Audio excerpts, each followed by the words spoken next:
Ruta Nueva Vida 97.7. Un amigo de la casa con nosotros a esta hora para un tema y un análisis bien importante. Dado que se proclamó ganador este fin de semana a Joe Biden, nosotros quisiéramos, ¿verdad?, personas que han estado muy pendientes a la política de Estados Unidos, que la entienden mucho mejor que nosotros y que, ¿verdad?, son conocedores de todo lo que las plataformas de los partidos representan. Tenemos en línea al licenciado Carlos Pérez, él también sacerdote de la Iglesia Católica, como nosotros sabemos, hablándonos un poquito de lo que representa esta victoria de Biden para nuestras causas. Carlos, bendiciones, buenos días. Bendiciones. Buenos días a todos ustedes. Dios me los bendiga y Dios bendiga a nuestro hermoso país. Amén. Sin duda. Carlos, la primera preguntita para que nos hables de la agenda es que no he visto que el ente oficial eleccionario de Estados Unidos haya declarado, a no ser que haya ocurrido, y a mí se me escapó, ganador a Biden, sino que han sido como que los medios que lo han proclamado ganador de las elecciones, pero no es una decisión oficial de los entes particulares eleccionarios de los Estados Unidos para certificar un presidente. ¿Es así o me equivoco rotundamente? Evidentemente lo que ellos han podido, los medios han indicado, ¿verdad?, que es a base de lo que es el conteo de los votos a nivel de los estados, ¿verdad?, y lo que sería la matemática de los votos electorales. Pero la certificación oficial sucede muy posterior, y en algunos estados está todavía, por decir así, los márgenes entre uno y otro candidato no son márgenes amplios, sino son márgenes dentro del reconteo necesario, como sucede en Puerto Rico. Por lo tanto, sí, las estaciones, sobre todo aquellas que han llevado una guerra visceral contra el presidente durante estos 4 años, lo han declarado, ¿verdad?, ganador a base de la matemática de ver el resultado en la noche de las elecciones o posterior, ¿verdad?, como se ha visto, porque las batallas por algunos estados fueron batallas donde estuvieron bien cerrados. Y no ha habido todavía el ente oficial que se declara cuando los votos electorales, ¿verdad?, son realizados por cada uno de los que se llaman los electores, que sucede después del 14 de diciembre. O sea, todavía, evidentemente, no hay un candidato oficial. Por lo tanto, esta batalla, que además, en el caso, el presidente ha dicho que va a cuestionar en los tribunales algunas de las por decir así, de las elecciones que han habido en algunos estados, porque hay unos cuestionamientos que todavía no conocemos los detalles. Se conoce de manera general y ha comenzado un debate en las redes o a nivel televisivo de cuál deben ser las indicaciones, ¿verdad?, o las inquietudes jurídicas que tiene el presidente. O sea que todavía esto no ha concluido, como él ha dicho, ¿verdad?, esta batalla. Pero ya ha sido declarado ganador, como has dicho muy bien, por los medios, etcétera.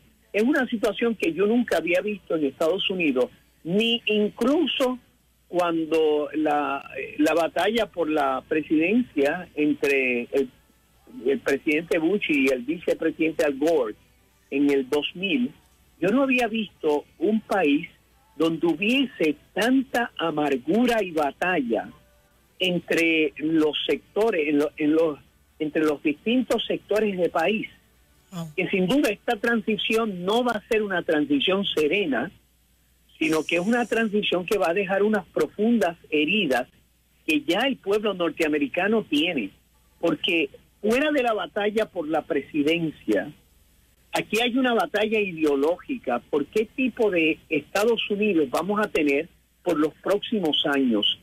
Si es un Estados Unidos en la cual el presidente que ha sido declarado ganador, ¿verdad?, el vicepresidente Biden, es un Estados Unidos antilibertad religiosa, siguiendo la línea de lo que fue la administración de Obama, antivida visceral, porque ambos, tanto el vicepresidente Biden como la senadora Harris, ambos son visceralmente antilibertad religiosa, o sea que no hay cabida para un diálogo de sociedad sobre ese tema. Y no digamos nada del tema de libertad religiosa. Y evidentemente la prensa y unos sectores de la sociedad norteamericana no pueden digerir una nueva presidencia de los Estados Unidos. O sea que esta batalla que yo nunca había visto en los Estados Unidos va a ser una batalla realmente que yo no sé cómo va a concluir.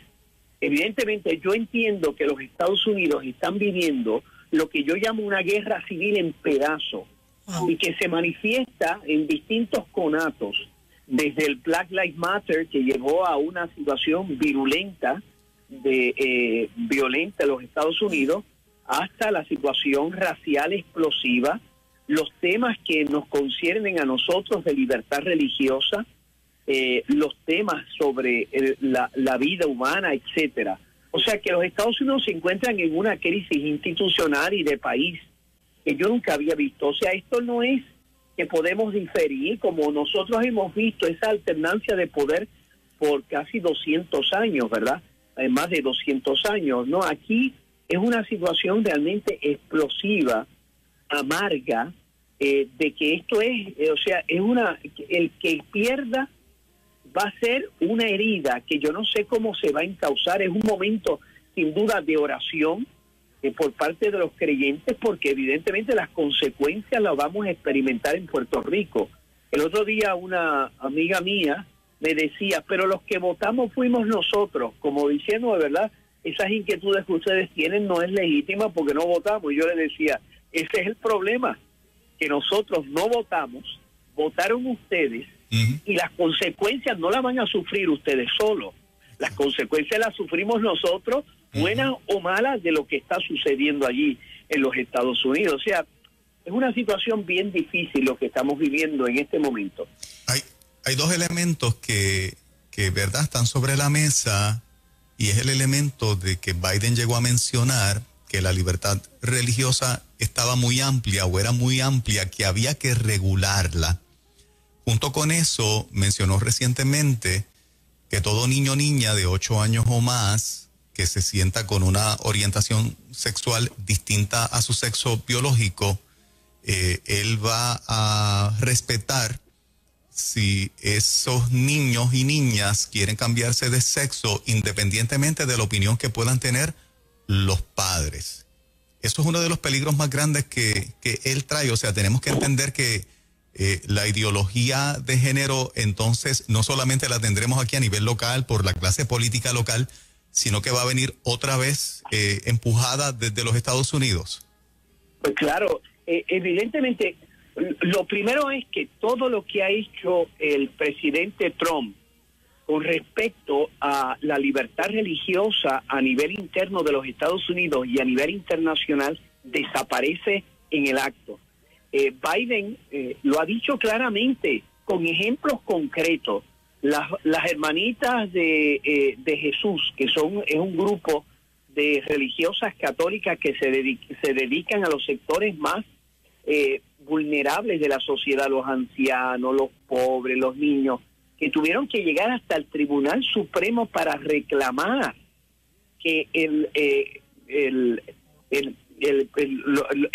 Obamacare no le fuera impuesta, porque suponía ellas colaborar en el mal del aborto con respecto a sus empleados, y el Obamacare no daba excepción.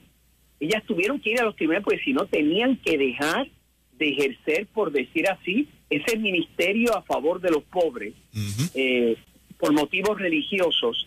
Él ha dicho, lo dijo expresamente, eso yo lo voy a revertir a nivel legislativo. La candidata vicepresidenta, Harris, la senadora, ella ha dicho, bueno, en unas vistas de confirmación que tenía que ver con un Caballero de Colón, que es una organización católica de caballeros, ¿verdad?, que se dedican al servicio de los pobres, al cultivo de su fe católica. Es un gran movimiento en que los Estados Unidos además se dedica a la defensa de la vida humana. Esa señora fue capaz de decir, mire, es que es incompatible ser caballero de Colón y poder estar en una posición dentro de la judicatura estatal. O sea, no es que hablamos nosotros de especulaciones, una especie como de chisme, ¿verdad?, de los medios de comunicación. No, es que ambos tienen claro que la libertad religiosa, tal como la entendemos, es incompatible con la agenda que ellos tienen de sociedad, una agenda que es altamente peligrosa en el caso de los demócratas, cuando ya hay dos gobernadores demócratas, que ya el aborto no es el último segundo antes de que el niño nazca, no, y ya incluso no es el partial birth abortion, en la que el niño se le saca, por decir así, a la mitad para asesinarlo, porque, ¿verdad?, mitad está en el vientre, mitad ha nacido. No, ya no es eso que ellos estarían promoviendo. Ahora es que si nace el pobre niño y nace vivo después de un procedimiento de aborto, mamá y papá y médico deciden si ese niño tiene derecho a vivir, teniendo ya todas las protecciones que el derecho positivo puede conceder a una persona que nace viva.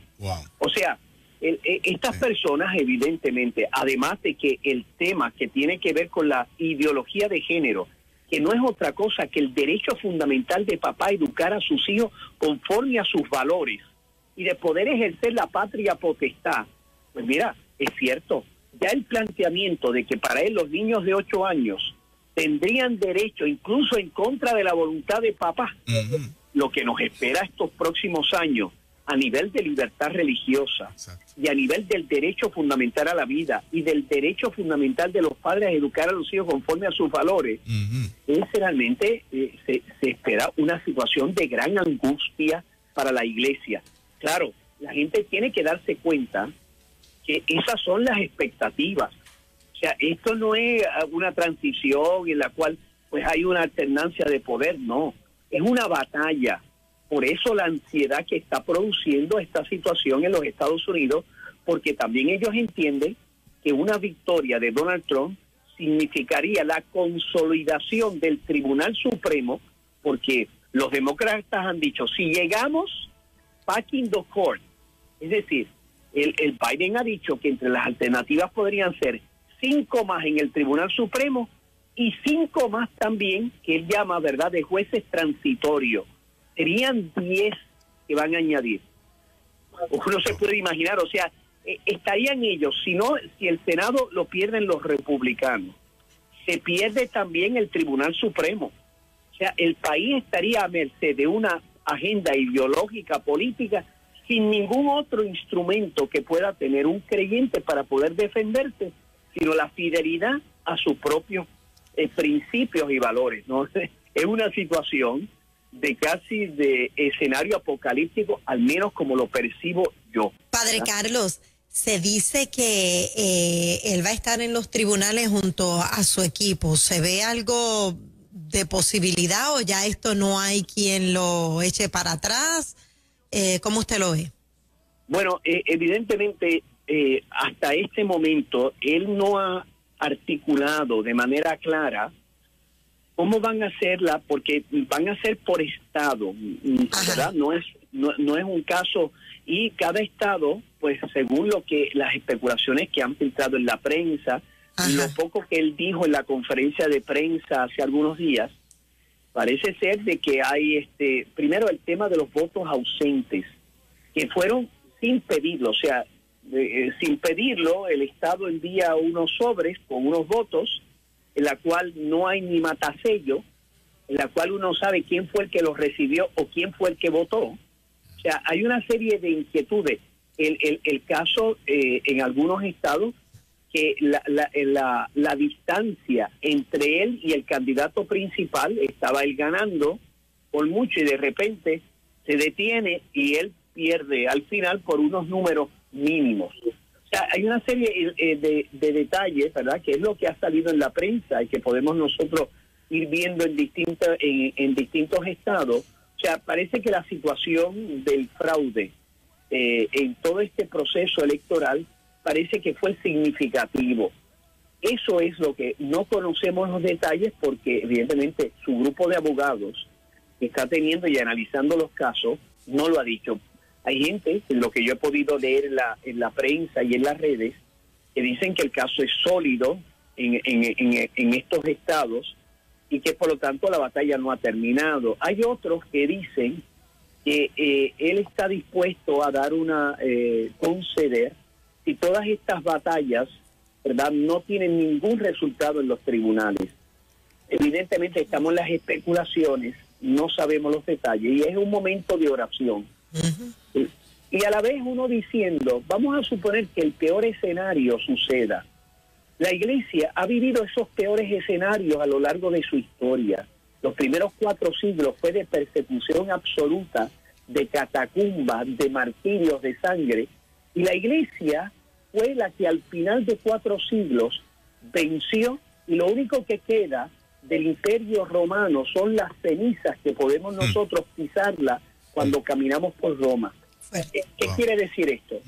Que aunque el escenario sea el más negativo, y realmente lo que uno piensa así será, porque esta supuesta victoria que las redes le conceden puede ser posible y todo parece que apunta a que así será, ¿verdad?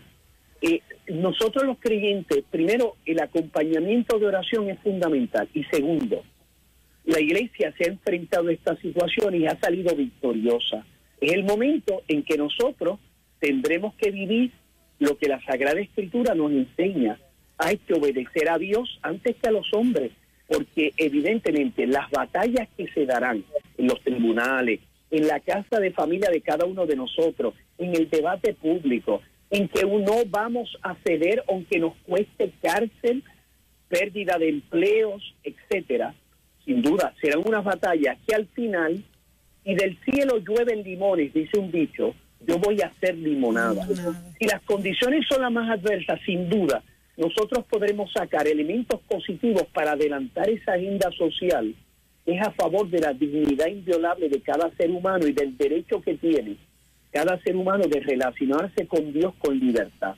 No sé lo que será, pero al menos así es como yo lo percibo y así es como yo he comenzado, ¿verdad?, a prepararme espiritualmente, por decir así, ante lo que se nos puede, el escenario de lo que se nos puede venir encima. Quiero ser positivo en ese sentido. ¿Habrá oportunidad de hacer algo en medio de eso? Claro que sí. Lo tuvimos 8 años de Obama y la Iglesia salió esplendorosa y se adelantaron muchas agendas. Yo espero que así sea también. Bueno, nuestro amigo corresponsal en Connecticut, Axel Joel, quiere comentar, dice que hay un punto importante en el tema, y es que el Senado lo ganan los republicanos y en adición los republicanos ganan más sillas en la Cámara.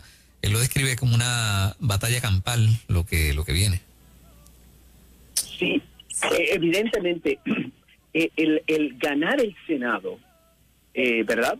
Yo hasta anoche todavía estaban con la batalla en algunos estados que se habían convertido en estados batallas por el control. Si el Senado es ganado por los republicanos, evidentemente la agenda social, el destruir el Tribunal Supremo se detendría.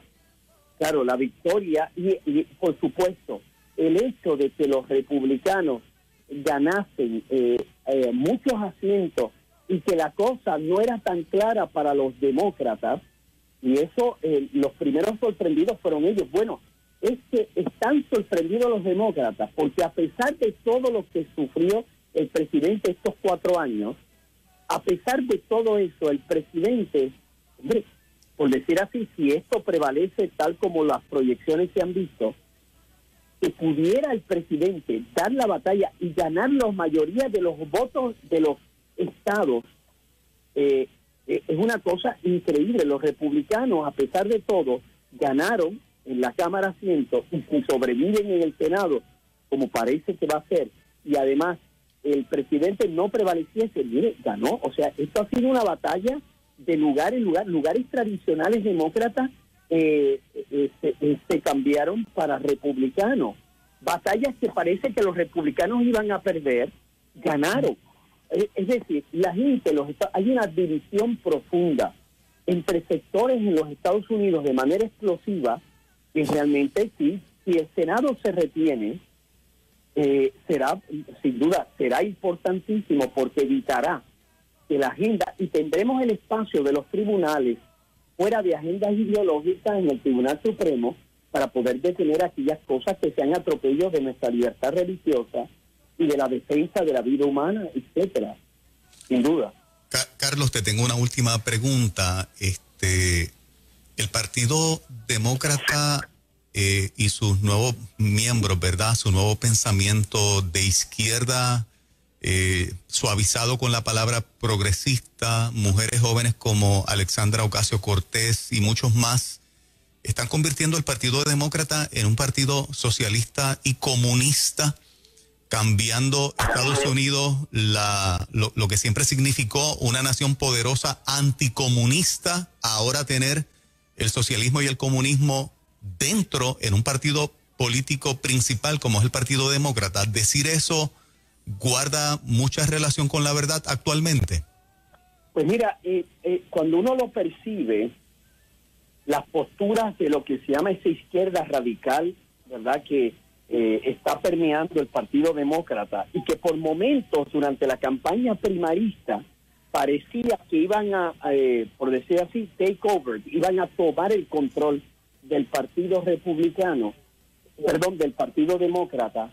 Evidentemente sí es una izquierda radical, es una izquierda anti-libertad religiosa, es una izquierda antidefensa de la vida humana, es una izquierda donde la agenda social no es una agenda de procesos democráticos y de intentar persuadir, es la agenda de Black Lives Matter, donde hay que hacer un revisionismo histórico de lo que ha sido Estados Unidos, es decir, de destruir propiedad de Iglesia Católica, porque para ellos representa, por decir así, la supremacía blanca. Imagínense, y perdonen un segundo, ustedes se pueden imaginar, hay un sacerdote que murió en el siglo XIX que se encerró con los leprosos que habían sido encerrados en una isla de Hawái, un sacerdote belga, y que se encuentran en lo que se llaman los fundadores de los Estados Unidos por su contribución al bienestar de los demás, y es una de las estatuas que se encuentra en el Capitolio. Esta señora,